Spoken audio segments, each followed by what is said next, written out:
want to talk a little bit about nutrition around the holidays? So, Yeah, nutrition, so I think there's a lot to be said about nutrition and guilt as it surrounds that in the holidays. Um, you're kind of our nutrition guru here. And so I'll kind of like set the stage a little okay. bit and then we can kind of walk down this path. So there's a common misconception that, if you around the holidays eating and enjoying food that might be quote unquote bad for you, right? Causes a lot of guilt. And from that guilt, you get under eating the next day or excessive exercise the next day, or somehow trying to counteract that. When in fact, like one day is not going to set your nutrition. You're not going to put on 30 pounds in a day from having some brownies or having some pie with family or a beer or two. Repeated efforts of that, yeah, you're going to see changes in your morphology. But you know, I just want to kind of like deconstruct the mystique around this and make sure that our listeners understand that around the holidays, it's okay to celebrate. It's okay to spend time with family. It's okay to enjoy good foods and things like that. And it's not going to derail your whole life. And there shouldn't be any guilt associated with it. So I think we need to talk a little bit about like macros, maybe not like get like chewed in the down the rabbit hole on that one, but carb's a carb, a fat's a fat, a protein's a protein, and that's that. And it's all about balance when it comes to that stuff.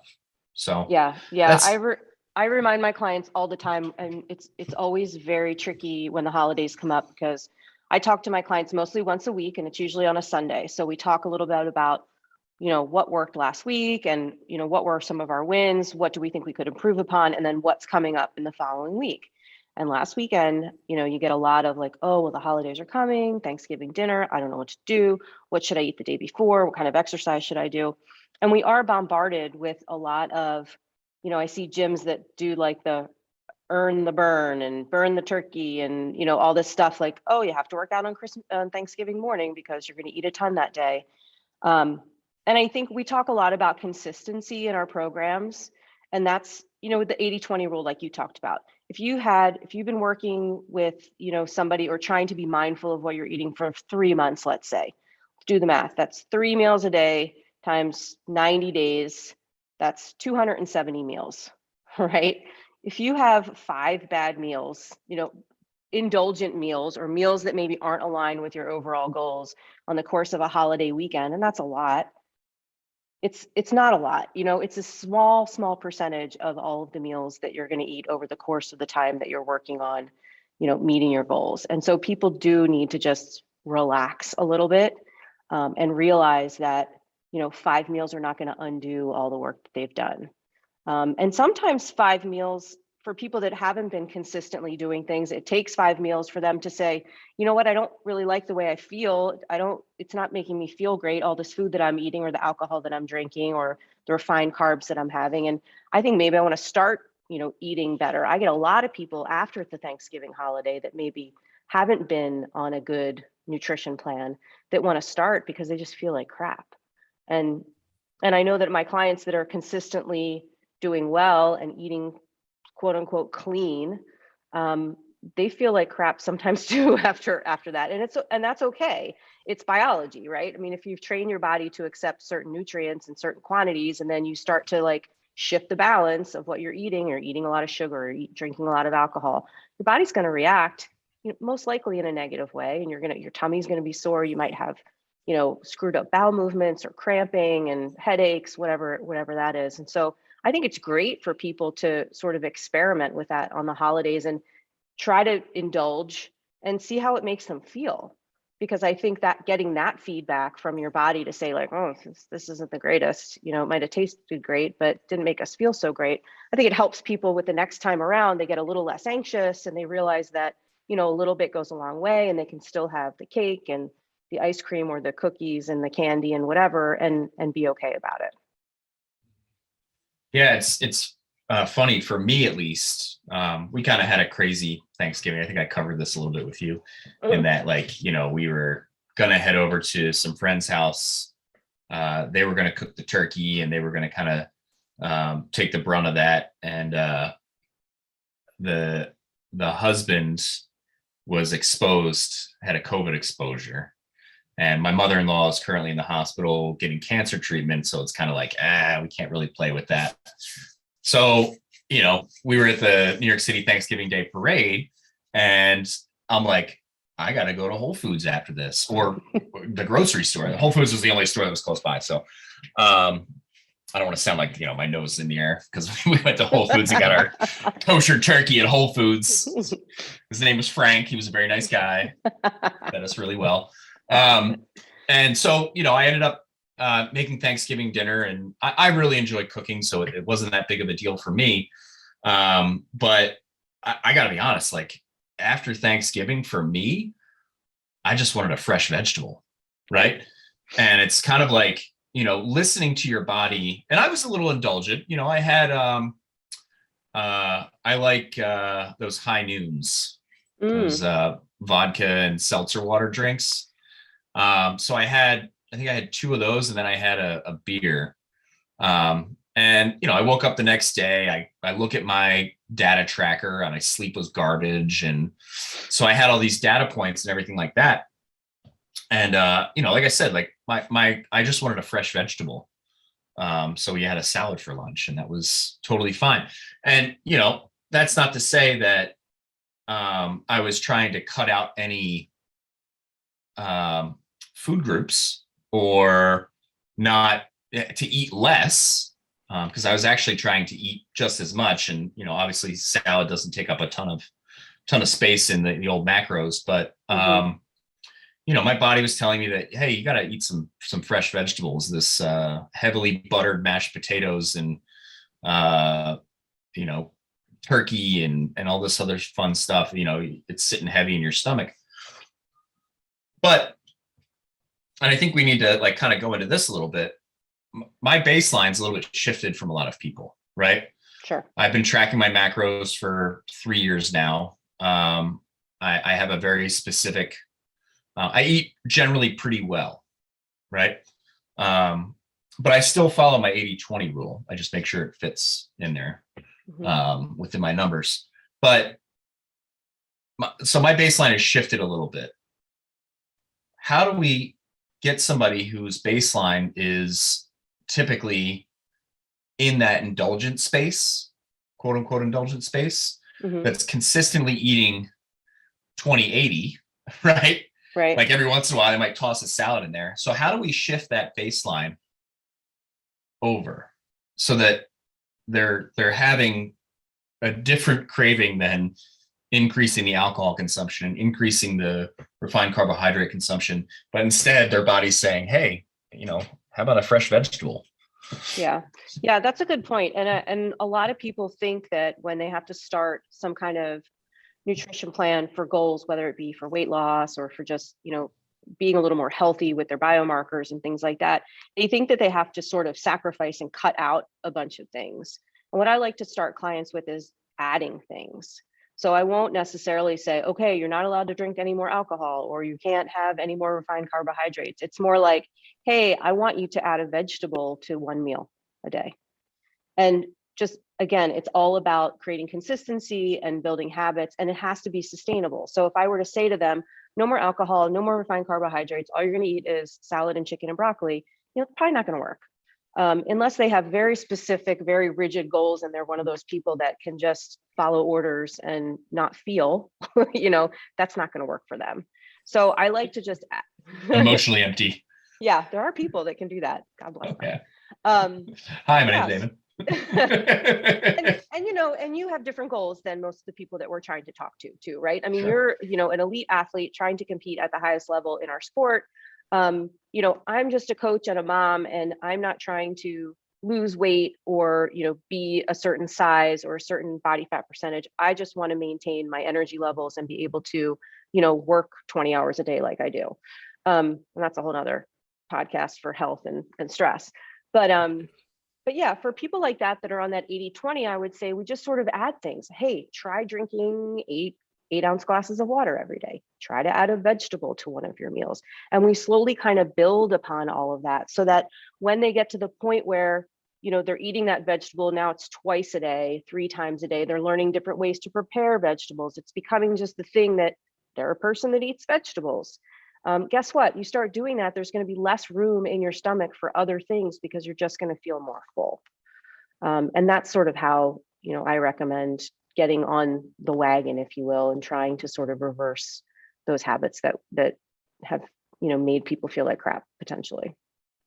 Yeah, I like that approach. It's and like we talked a little bit in the first podcast about dieting and kind of how that word has this like super negative connotation because there's usually a start point and end point instead of just creating habits, right? Yep. So I think there's a lot to be said about, the difference there. When we start removing things from a diet and specifically saying, don't do this, don't do that, don't do this.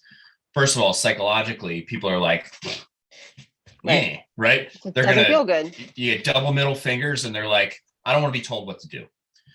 Instead of, and that's, to me, that's kind of like dieting, right? So you're removing things with the point of trying to get to this end goal. You're not really creating any positive habits that are surrounded around that. When you start adding in things like vegetables, and like when we're talking vegetables, like I'm not talking going and getting a can of Green Giant, green beans, although that might be where we start, right? But the eventual goal is that I'm going to go to the grocery store and get those fancy French green beans and mix them with some butter and some garlic, and then maybe sprinkle a little dill on top of there, and boom. But that's you're it's two very different things. But we're consuming the vegetables, so we're adding things in. We're not removing things with the hopes of like, throwing the half court shot in order to try to like get it in every single time. Right. Exactly. Yep. So yeah, I like that approach. And so how can we kind of include this? So we just got through Thanksgiving. And this is the holiday season. People are typically indulgent this time of year. I do it. I'm sure you do it. I'm sure the majority of people are going to be a little bit more on the indulgent side. So how do we start kind of creating some habits for people that they can maybe just like sustain throughout the holidays versus, trying to create new habits or whatever, right? Well, I guess it is creating new habits, but how do we remove that guilt from eating? Yeah, I mean, I think part of it's just having an awareness that this is what we're doing, and that's okay. To, again, the 80-20 rule, like we talk about, plan out your weeks, plan out, your events that you have, and just make sure that we're not, if you're piling 4 events on one weekend, let's say you're doing a, Wednesday night, a Thursday night, a Friday night, and a Saturday brunch, and you got Sunday brunch, pick and choose sort of the things that you want to eat, look at the menu ahead of time, figure out each meal can be 80-20, right? You can take that meal and say, oh, this place has the best cinnamon buns, they're hot and they're yummy, and they, give them to the table before we sit down and eat. If you're going to that place and you like the cinnamon buns, plan on having a cinnamon bun, and then dial back some of the other things that you might be doing during that meal. Maybe it's the cinnamon bun instead of the mimosa. Maybe it's, you're adding a side salad to the burger instead of the French fries. But go into each of those events sort of prepared. I think preparedness is really important. And just being able to sort of not make decisions on the fly necessarily. I also like it when friends get together and go out. I like it when we all just grab a bunch of appetizers and you sort of pick. I know when I go out to eat, if I go with my family, and my family loves to eat, there will be appetizers, there will be entrees, and there will be dessert. Like, that's just going to happen. And when I go in knowing that maybe I want to not overindulge in that meal, I will not order an entree on purpose because I know that I'm going to pick on everybody's appetizer anyway and be full before my plate shows up. And then guess what? There's no plate to show up. So I don't have to like overfill myself with food because someone's paying for my meal. That works really well for me when I go out to eat. I just don't order an entree because I know other people are going to like, oh, take a bite of this. Oh, have some of that. And that's how I get away with it. And I feel like I was indulging because I got to taste all these great foods, but I just didn't have to like sit in front of a plate of giant portions and, think that I had to eat them. Yeah, the American portion, that's a whole different story, right? Mm-hmm. If you go over to Europe, like it's like a third of what we get on a plate here. Right. What was I gonna say? I mean, that's a really good approach. And there's another way that I like to think about it too, is it's my kids love French fries, right? I got 2 young boys and they have Irish blood, so any kind of potato is Pick your own food group, basically. yeah. It's up their alley. So and I like burgers. So maybe what I'll do is I'll order a burger and a side salad, and then I'll just we'll get fries for the family, right? And we kind of share those. Because if you actually think about it, you get this large portion of French fries. The best French fries in that portion of French fries are like the first 5. After that, you're just consuming, right?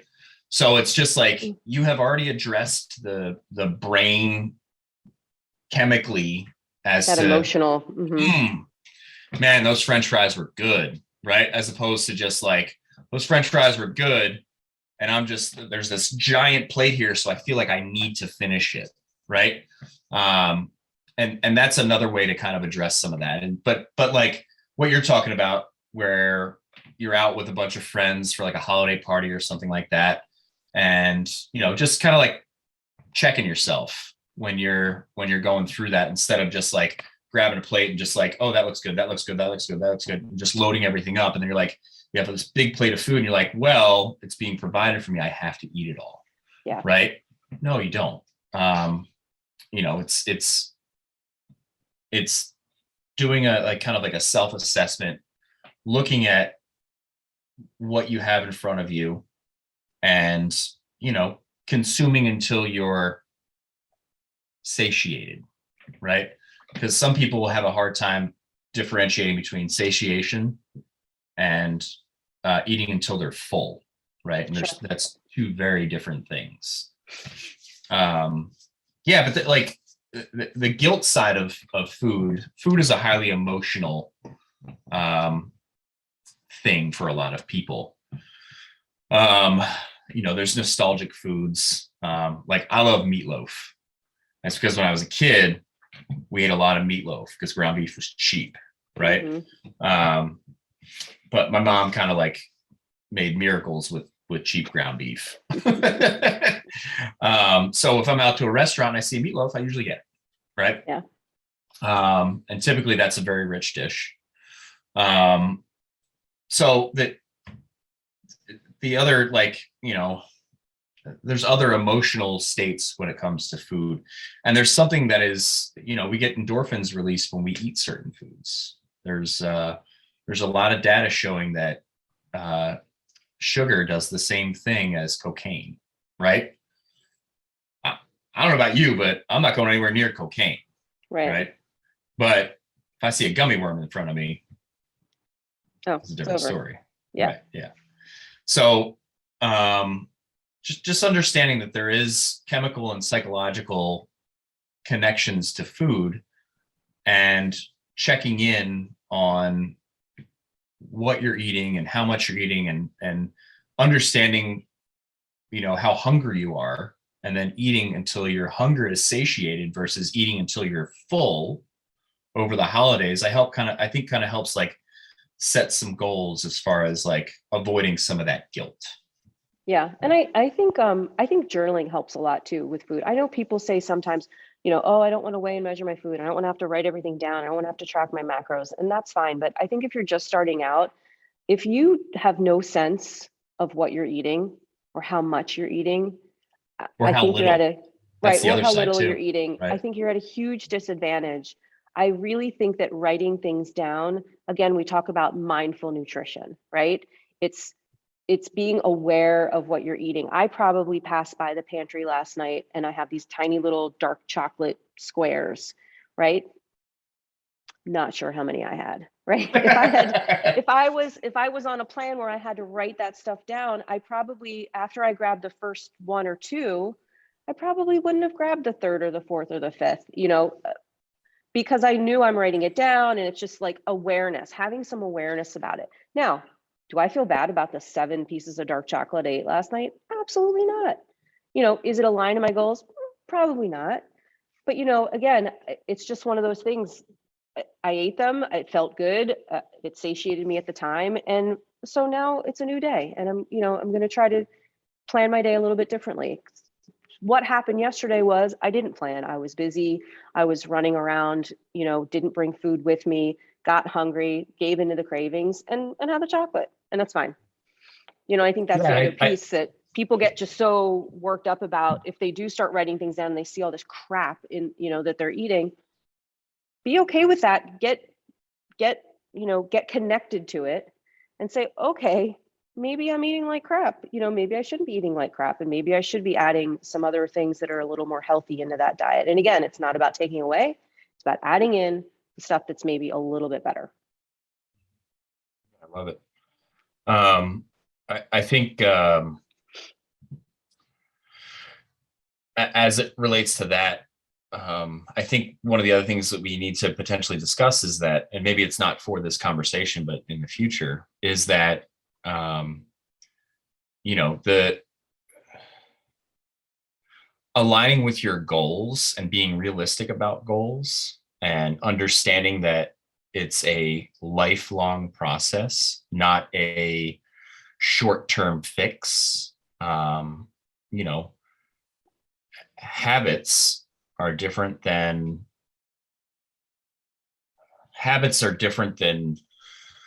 one-off goals, right? Yes. So, and like I definitely want to do an episode on goal setting, and we got some really great guests coming up soon for different topics. One of them is a buddy of mine that does some he really digs into the psychology of this kind of stuff. Love it. So but understanding that it's a lifelong process, not a finite point within Right. our goals. Yeah. Right. And it's about creating new behaviors, really. Mhm. Creating new behaviors that are sort of inane to our existence, right? I always tell people, let's say somebody wants to be a bodybuilder. They want to compete in a bodybuilding show, which was going to require them to get to a really low body fat percentage. And I will say to them, what would a bodybuilder do? How does a bodybuilder act? You want to put yourself in that role of what that goal role is supposed to be, and then you need to behave like that person who's already sort of at the goal, right? And that's kind of the way to move you toward that. So you can apply that to anything. Somebody who does CrossFit competitively, like what do those people do? What do they look like? How are they acting? And that's, if you're modeling behavior after them, that's all about your daily habits. Yeah, and giving yourself some grace too. Right. Absolutely. I wouldn't consider myself to be a high level athlete, but you know, I do a fairly I think this is one thing that sets me apart from my peers and my competitors, is that I do a pretty good job of giving myself that grace. I understand I'm a busy guy. I understand, like you, I'm working 20 hours a day, not 8 hours a day, right? We're hustling and we're kind of doing that thing. Mm-hmm. So sometimes I'm going to eat that ice cream. Sometimes I'm going to have that high noon, and Right. I got to be okay with that. And then realize that it's not a full derailment, but it's just like, I did this thing. I'm okay with it. Emotionally, I feel totally fine with it. Right. And then moving on to the next day, it's like, okay, now we're back on track and we're realigning ourselves and getting back into our habits. Right. So. And realizing too that if your goals are on some kind of a time frame, if you have a specific goal that's timely, every time you choose something indulgent or do something that's not sort of aligned with those goals, you just have to be okay with the fact that your end goal might be delayed a little bit. And that's okay too. It just means that, okay, if I have a time frame and I decide to spend 4 days doing things that are not aligned with my goals, then that's 4 days that I'm not moving towards my goal, right? I'm either moving towards it or I'm moving away from it. And so it doesn't mean you have to feel bad about it. It's just part of the journey, right? It's never a straight line to that goal. It's always going to be sort of 2 steps forward, 1 step back, and maybe 1 step forward, 8 steps back. But as long as you're over the course of time moving toward that goal, that's all that matters. You just have to sort of adjust your time frame.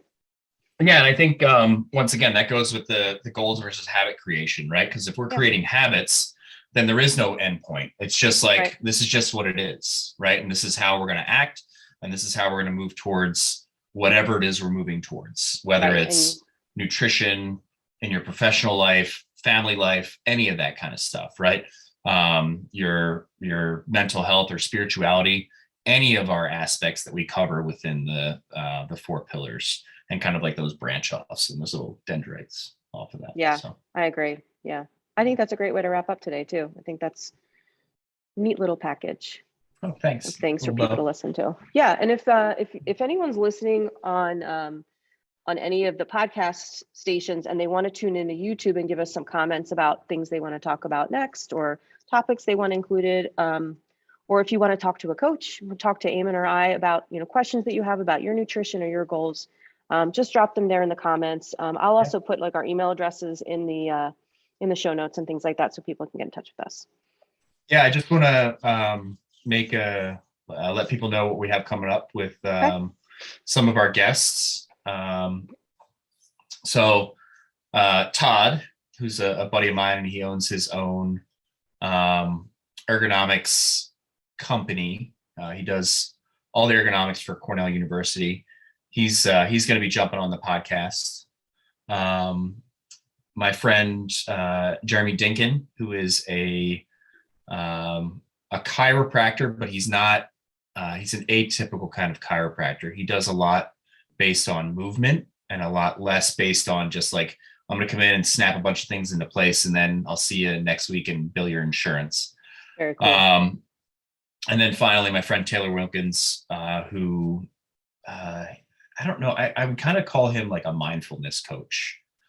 And he does a lot of work with kind of like moving the needle on the psychological and the mental resilience side of things. He's a great resource, and he's got a lot of really cool stuff as far as like acquiring and using and practicing skills for your mental resilience. So those are some of the guests we have coming up soon. And we'll keep plugging this stuff out. So fun stuff to talk about.